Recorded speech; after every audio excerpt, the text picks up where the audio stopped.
बिस्मिल्लाहिर्रहमानिर्रहीम। आज मैं आपके सामने खीर बनाऊंगी। खीर के लिए मैंने 2 कप चावल का आटा लिया है, 2 कप मैंने शक्कर ली है, बादाम और पिस्ता गार्निशिंग के लिए हैं और साथ में मैंने 2 लीटर दूध लिया है और दूध को मैं गर्म करने के लिए रख देती हूँ खीर बनाने के लिए। इसको तकरीबन 5 से 10 मिनट के लिए हम दरमियानी आंच पे पकने देंगे दूध को। गर्म दूध में चावल का आटा मिक्स करूँगी अच्छी तरीके से आहिस्ता आहिस्ता। ये आप देख रहे हैं, इसको अच्छी तरह मिक्स करना है ताकि गुठलियाँ नहीं बने। इसको थोड़ी देर के लिए हम पकने के लिए रख देते हैं 10 से 15 मिनट के लिए और साथ में आहिस्ता आहिस्ता मैं शक्कर इसमें मिक्स करती जाऊँगी।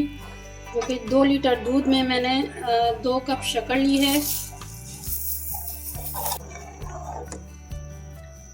ये खीर हमारी तकरीबन रेडी है। इसमें मैं 2 से 3 कतरे एसेंस डालूँगी।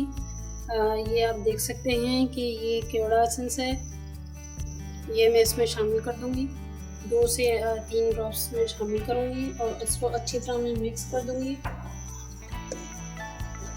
खीर तकरीबन हमारी रेडी हो चुकी है। अब मैं इसको डिश आउट करके आपको दिखाऊंगी है और साथ में मैं इसमें बादाम और पिस्ते से गार्निशिंग कर दूँगी।